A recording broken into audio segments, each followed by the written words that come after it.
Botafogo enfrenta o Bahia nesse domingo no estádio Newton Santos, com uma festa que promete ser histórica, uma festa da torcida, né.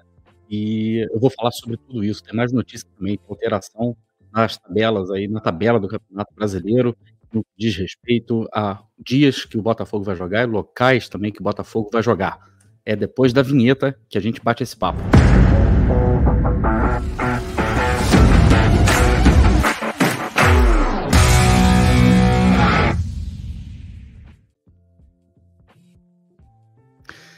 Olá, Helenos e Helenas, eu sou Társilo Delfim, estou trazendo mais alguns minutinhos de RB para vocês. Hoje, aqui o programa específico sobre o pós-jogo de Botafogo e Bahia, nesse que ocorre no estádio Newton Santos amanhã, no domingo, né? Se você estiver vendo o jogo, se estiver vendo esse vídeo aqui também no domingo, então ocorre neste domingo no estádio Newton Santos às 4 horas da tarde, num jogo que promete uma festa maravilhosa da torcida. Eu vou falar sobre isso daqui a pouquinho também.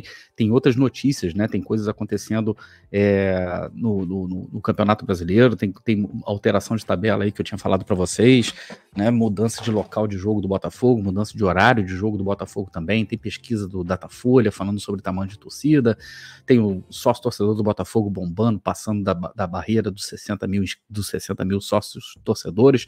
Porém, antes da gente começar a falar sobre tudo isso, você já sabe, eu vou pedir para você deixar aquele like esperto aí, porque isso ajuda demais no nosso trabalho aqui, faz com que o YouTube entenda que o conteúdo aqui é de qualidade e acabe espalhando o nosso conteúdo, acaba distribuindo o nosso conteúdo para uma quantidade cada vez maior de pessoas que chegam aqui pela primeira vez e também se inscrevem na Rádio Botafogo, fazendo com que a gente cresça também cada vez mais. A Rádio Botafogo, que passou, né, dos 50, deixa eu conferir aqui até como é que a gente estava aqui, até o momento que eu estava gravando esse vídeo, eu estava até olhando aqui agora, olha lá, a gente passou dos 58.700 inscritos, é muito bacana, muito gostoso ver esse crescimento maravilhoso da Rádio Botafogo. E você também pode se tornar membro da Rádio Botafogo, por menos de R$5 você já pode se tornar membro da Rádio Botafogo. Dá uma clicadinha nesse botão de membros aí e dá uma olhada aí em qual perfil, qual plano que se enquadra melhor para você, tá bom? Por falar nisso, então, primeira notícia muito boa, muito agradável, com relação ao sócio-torcedor do Botafogo bombando, disparado mesmo, rumo aos 62 mil. Acho, inclusive, que o Botafogo colocou uma meta de 62 mil, né, para esse ano. Acho que o Botafogo vai passar de passagem por essa meta aí, vai bater, será, eu acho, inclusive o Botafogo confirmando o seu favoritismo para o título do Campeonato Brasileiro, sendo campeão brasileiro, o Botafogo vai bater os 70 mil sócios torcedores no ano ainda de 2023, na minha opinião, tá? Essa é uma opinião. Se você ainda não é sócio do Botafogo, considere tornar-se sócio do Botafogo, porque daqui a pouco vai ficar cada vez mais difícil conseguir ingressos para assistir os jogos do Botafogo lá no Newton. Só para vocês terem uma ideia, quando colocaram os ingressos do Botafogo contra o Flamengo à venda, no primeiro dia só para sócios, nos 2 primeiros dias só para sócios, foram mais de 10 mil ingressos vendidos, né, confirmados, digamos assim, porque tem gente que só faz check-in. Eu, por exemplo, no meu plano, eu só faço check-in lá e já tá tudo certo, já tá tudo confirmado. Daqui a pouco vai ficar muito, muito difícil mesmo para quem não é sócio conseguir ir aos jogos do Botafogo. Então considere aí tornar-se sócio. Vamos lá, todo mundo. O ideal, né, gente, é que o Botafogo já tivesse mais sócios torcedores, inclusive, do que o vizinho, né, do que o Fluminense, né? E por falar nisso, né, saiu uma pesquisa. Eu particularmente não sou muito afeito a esses tipos de pesquisas de tamanho de torcida. Ninguém nunca, jamais me perguntou na rua, né, nenhum instituto de pesquisa jamais me perguntou na rua para que time que eu torcia, tá? Nem no IBGE me perguntam isso. Mas enfim, a gente sabe que pesquisas, né, principalmente com conteúdos de tamanho de torcida, servem, na verdade, para justificar aquela distribuição cachorra, cadela de pay-per-view, né, que no Brasil gera tanta discrepância financeira entre os clubes, né? Mas o fato é que essa pesquisa mostra que há um crescimento, né, da torcida do Botafogo, e a torcida do Botafogo hoje já se encontra como o dobro da torcida do Fluminense, por exemplo.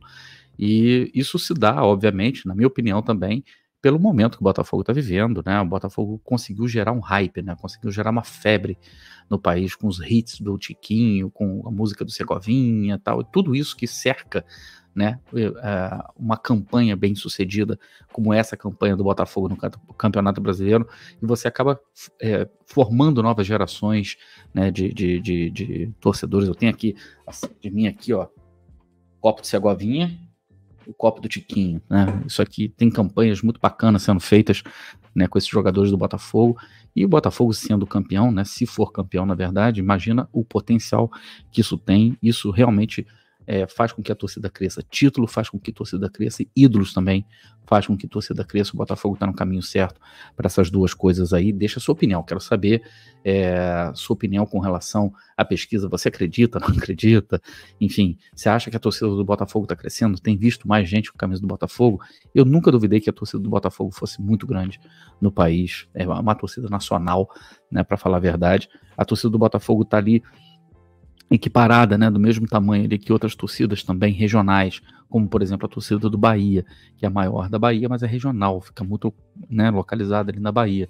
E a torcida do Botafogo já tem uma abrangência nacional, né, por motivos históricos, né, que isso acontece. Coloca aí sua opinião também, que eu quero saber sua opinião sobre isso. 2 recados rapidinho. A CBF mudou a tabela do Campeonato Brasileiro, e o Botafogo vai enfrentar o Atlético Mineiro. Agora é oficial, né? O jogo estava marcado para o Mineirão, sai do Mineirão e vai para a Arena MRV. O Atlético Mineiro vai inaugurar a Arena MRV oficialmente, uma partida oficial, né, contra o Santos, nessa rodada agora, nesse final de semana. Jogo que interessa diretamente ao nosso adversário também, o Bahia. E o jogo contra o Botafogo, então, foi confirmado lá na Arena MRV depois da data FIFA, tá, gente? Então, quem quiser se programar aí para dar um pulinho lá em BH, conhecer a Arena MRV também, ver Botafogo e Galo, só que tem um detalhe, tá? Se prepara para gastar uma grana. Os valores dos ingressos foram divulgados. O ingresso para o setor visitante, para vocês terem uma ideia, é R$300. Galera, R$300 no ingresso para assistir o jogo lá na Arena MRV, né? Realmente, isso está longe de ser, né, preços populares. Aí você vai pensar que os preços que eles colocaram lá somente para a torcida do Botafogo, não. Os preços de todos os setores da Arena MRV também estão muito salgados, até para o torcedor do Galo. E aí isso força com que o torcedor lá seja sócio-torcedor também. A gente já conhece esse processo, né? A ideia é jogar todo mundo para o sócio-torcedor, mas R$300 o ingresso para a torcida visitante é muito, mas muito, muito salgado mesmo, né?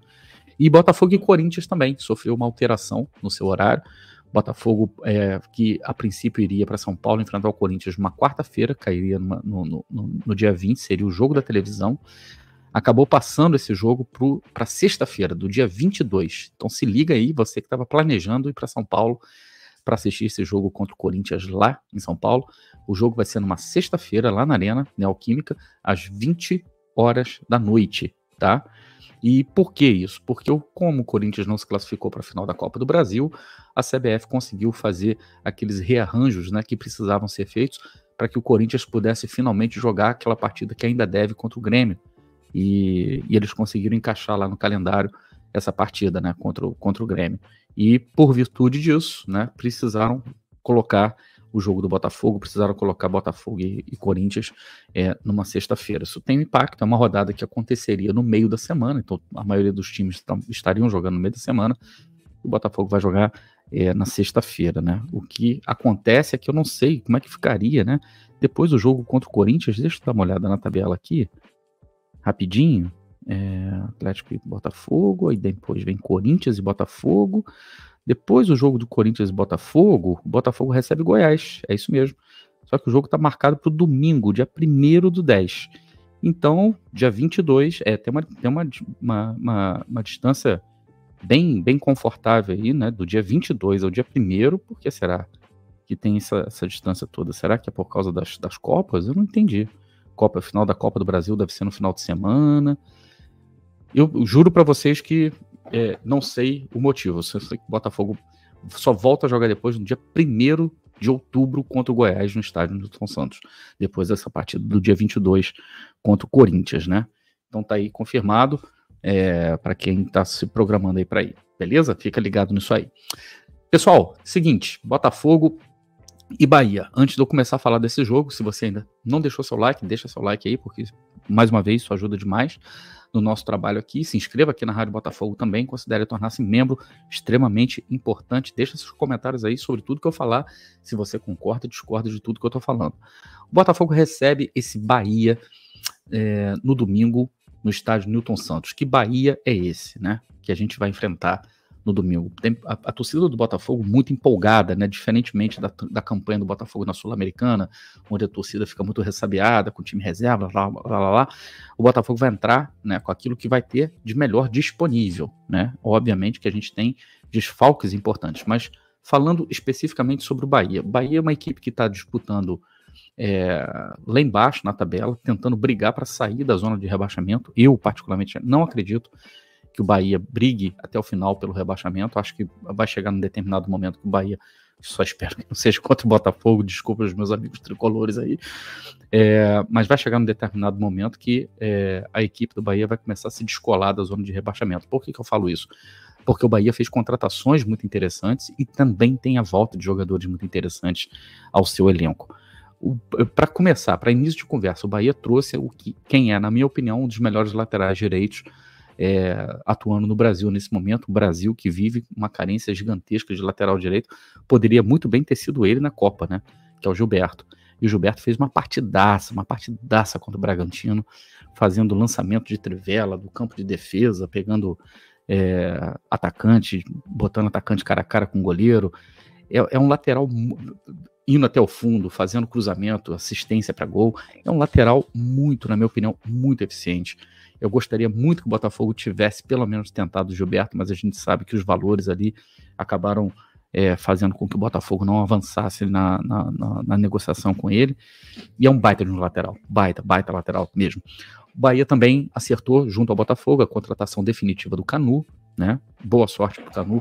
Eu vi a entrevista coletiva do Canu, teve alguma chiadeira de alguns torcedores do Botafogo. Eu, sinceramente, eu não vi nada demais que pudesse desabonar em nenhum momento as palavras do Canu com relação ao Botafogo. Acho que ele foi respeitoso. A gente sabe que ele não saiu daqui do Botafogo da melhor maneira possível. O Canu, na minha opinião, gente, é um jogador que ele teve uma importância no Botafogo naquele ano ali, talvez o pior ano da história do Botafogo, 2020, pelas cenas que a gente via no documentário do meu querido amigo Bento, né?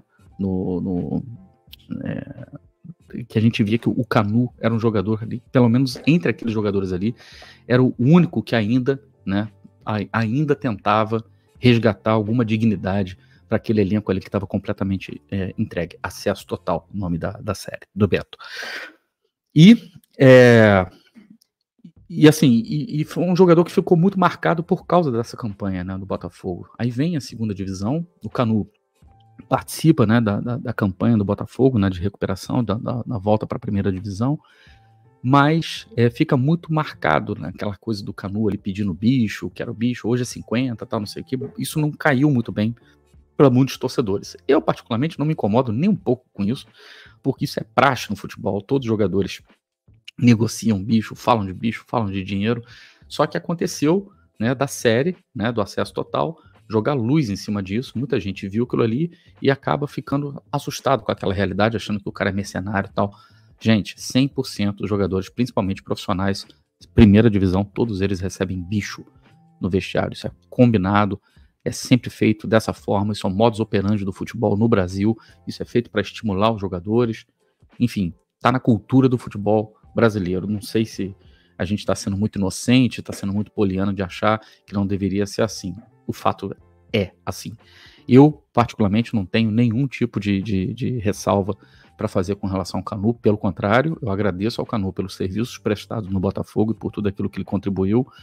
Não acho que seja um zagueiro top de linha, não acho que seja um zagueiro assim que vá se revelar como um dos maiores zagueiros do Brasil. Entendo que o Bahia, nesse momento que está passando, né, pela transição, pela chegada do Grupo City, tem o Canu ali no seu elenco, mas não vejo o Canu, né, sendo um dos grandes nomes que o Grupo City vai contar no Bahia.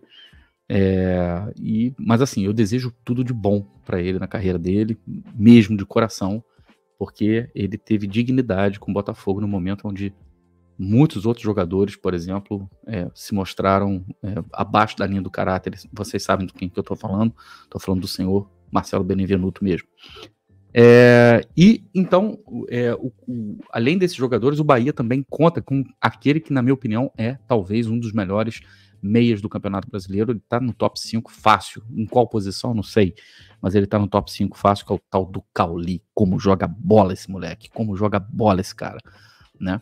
Joga muita, mas muita bola mesmo. Contra o Bragantino, ele só faltou fazer chover, meu camarada. Jogou tudo, jogou o fino da bola. Jogou assim, você vê que realmente o cara é diferenciado, ele não precisa de muito espaço, ele não precisa de muito tempo.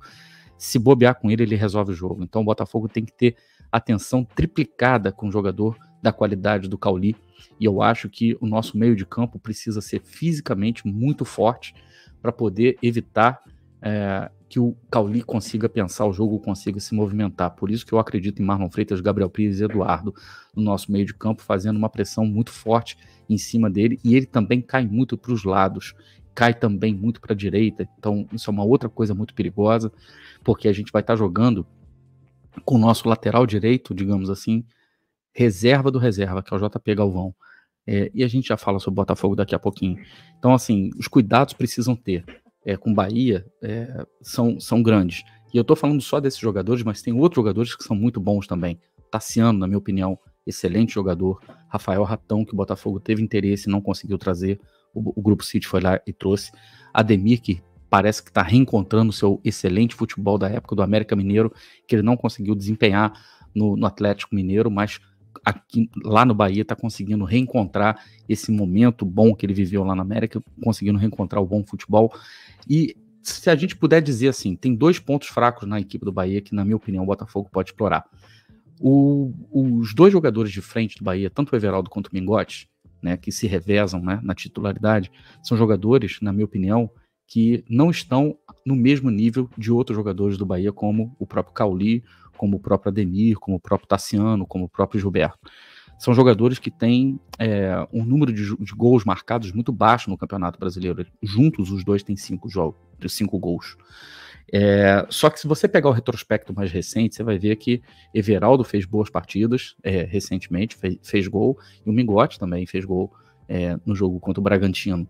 Então, assim, tudo que a gente sabe sobre o Bahia, tudo que a gente viu sobre o Bahia, estudou sobre o Bahia no campeonato inteiro, fica um pouco opaco quando você olha o campeonato inteiro. Quando você joga a lupa nos jogos mais recentes, a coisa fica mais consistente.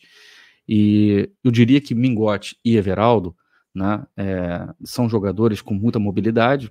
Aliás, o Mingotti tem mais mobilidade do que o Everaldo, mas não são jogadores que, na minha opinião, sejam jogadores assim letais, como por exemplo é o Tiquinho, e a gente não vai ter o Tiquinho. Não são letais como, por exemplo, Pedro do Flamengo, ou Gabriel Barbosa. A gente não está falando desse nível de jogador, mas são jogadores que, se eles tiverem espaço, eles vão marcar, porque a função deles é essa, são centroavantes, né? Então, o Bahia vem para o Rio de Janeiro muito pressionado pela sua posição na tabela, é o primeiro time fora da zona de rebaixamento com 21 pontos, os mesmos 21 pontos do Santos, porém o saldo de gols dos dois é muito discrepante. O Bahia tem -3, o Santos tem -11, né? Então o Bahia só será ultrapassado pelo Santos caso o Bahia perca para o Botafogo e o Santos vença o seu jogo também. Eles têm o mesmo número de vitórias, mesmo número de empates e mesmo número de derrotas. Então a diferença está no saldo de gols. Por isso que o Bahia vai estar de olho no jogo do Galo, né? Galo e Santos.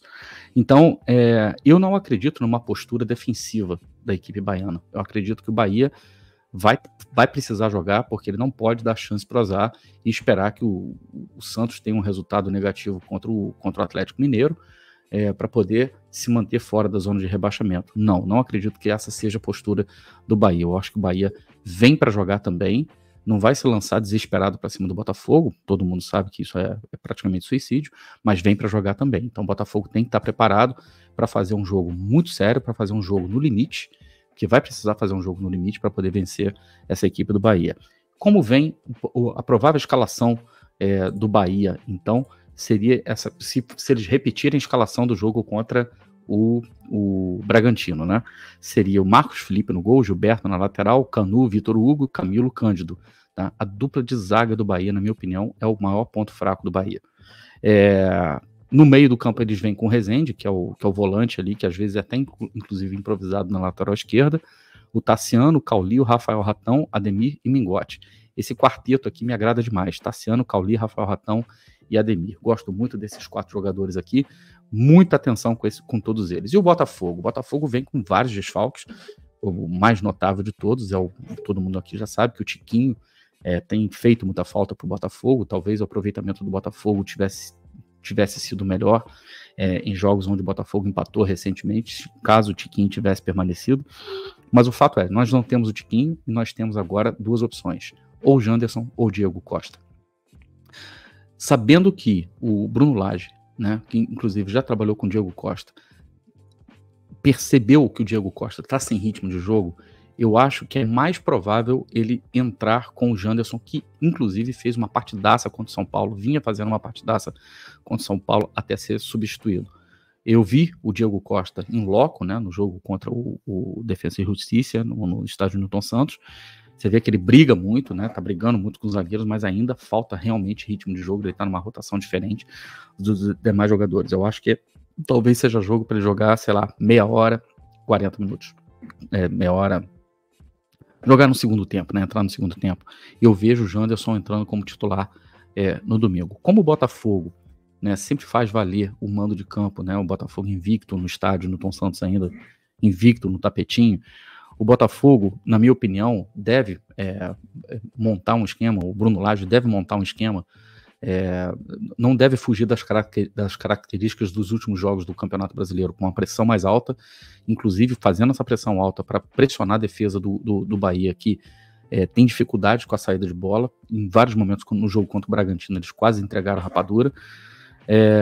Então essa pressão vai ser muito importante, mas o Botafogo vai precisar de muita agressividade dos lados, principalmente do lado do Gilberto, para não deixar o Gilberto confortável, para pensar o jogo, para poder sair com calma, com tranquilidade lá de trás da defesa do Bahia. Por isso, o Luiz Henrique deve ser um jogador extremamente importante do lado esquerdo. E por que eu acho que ele entra com o Vitor Sá? Porque a escolha vai ser o JP Galvão. Gente, o JP Galvão é o reserva imediato do Di Plácido. Aceitem isso e cuidado com a corneta, tá? Porque todo mundo aqui já cornetou o Hugo. Olha a bola que o Hugo tá jogando. Todo mundo aqui já cornetou o Luiz Henrique. Olha a bola que o Luiz Henrique tá jogando. Todo mundo aqui já cornetou um monte de jogadores no Botafogo que conseguiram dar a volta por cima. E a gente precisa desses jogadores, a gente precisa que eles estejam performando no melhor que eles puderem dar. O JP Galvão foi prejudicado no jogo contra o Defensa e Justiça por não ter um ponta que pudesse recompor e ajudá-lo na marcação. E ele, obviamente, ele não tem a qualidade do Di Plácido. Todo mundo sabe disso. Todo mundo sabe. Ninguém aqui tá querendo dourar a pílula. Mas o mais importante é que a gente precisa que o JP Galvão jogue bem. E para ele jogar bem, vaias atrapalham. Então, se você está pensando em ir para o estádio amanhã, no primeiro erro do JP Galvão começar a vaiar, faz o seguinte: vende seu ingresso. Não vai não, fica em casa. Vende para alguém que está querendo ir, tal, porque o Botafogo precisa de apoio. Esse time do Botafogo, no jogo contra o Bahia domingo, precisa de apoio. É hora de fazer valer a frase que entram 11 e jogam todos. Jogam todos mesmo? Se você estiver vaiando jogadores durante o jogo, você não está jogando a favor do Botafogo, você está jogando contra o Botafogo, então não vai. Pode ser seu direito, você pagou o ingresso, tem direito de vaiar, eu entendo tudo isso, mas a gente precisa entender o seguinte: a gente tem 18 finais pela frente. O Botafogo tem 18 finais pela frente até o final do Campeonato Brasileiro. A gente tem que entender a importância de cada um desses jogos e dar apoio para quem quer que vista a camisa do Botafogo e esteja em campo defendendo as cores do Botafogo. Então, vá para o campo e apoie, da mesma maneira que apoiaram o Perry, quando ele errou grosseiramente contra o Internacional, da mesma maneira que apoiaram o Adrielson, quando ele errou grosseiramente contra o Vasco. A gente não pode escolher os jogadores que a gente vai apoiar. A gente tem que apoiar todos incondicionalmente, porque todos ali estão defendendo as cores do Botafogo. Mas, dito isso, entraria com o Vitor Sá do lado direito para poder fechar o corredor também e também dar a agressividade necessária em cima do lateral esquerdo do Bahia. Pelo meio, eu acho que o Bruno Lage não deve inventar, ele deve começar com Gabriel Pires, Marlon Freitas e Eduardo, que na minha opinião talvez seja a melhor formação de meio campo do Botafogo. Muita gente aí que é fã do Tietê, e eu também sou fã do Tietê, mas é que o Gabriel Pires dá para o Botafogo, entrega para o Botafogo uma coisa que o Tietê não entrega, que é o fato dele conseguir dividir com o Marlon Freitas as bolas longas, tem muita presença física, mas a marcação-pressão dele, principalmente quando o time joga mais alto, é muito boa, porque o senso de colocação, de interceptação dele é espetacular. E o Hugo, né, o bravo Hugo, um dos melhores jogadores do Botafogo nos últimos não sei quantos jogos, tem se demonstrado um jogador de extremo valor, um garoto que está nos enchendo de orgulho, e que ele continue assim, que ele faça uma baita uma partida. Cuesta e Adrielson na zaga, nenhuma novidade aí, Perry também no gol. Então eu acho que esse deve ser o Botafogo para o jogo de domingo. Perry, JP, Adrielson, Cuesta, Hugo, Gabriel Pires, Marlon Freitas, Eduardo, Vitor Sá, Janderson e Luiz Henrique. Essa deve ser a partida do Botafogo. Gostou dessa escalação? Não gostou? Quem que você escalaria? Quem que você colocaria? Eu sei que vocês vão falar de Matheus Ponte. Matheus Ponte tem muito pouquíssima experiência ainda como jogador profissional e vinha treinando, sentindo algumas dores no joelho. Gente, é o JP. Ponto. É assim. Quem que você escalaria? Gostou dessa escalação? Faria alguma coisa diferente? Coloca aí nos seus comentários. Gosta, não tem problema. Concorda, discorda, também não tem problema. Se você chegou até aqui, deixa seu like, se inscreva aqui na Rádio Botafogo, considere também tornar-se membro e a gente vai para cima do Bahia. Deixa aí também o seu palpite de placar para o jogo do Botafogo contra o Bahia, domingo às 4 horas, no estádio Newton Santos, com uma festa que promete ser histórica por parte da torcida do Botafogo. Tá bom? Eu volto a qualquer momento com mais alguns minutinhos de RB. Um grande abraço. Tchau.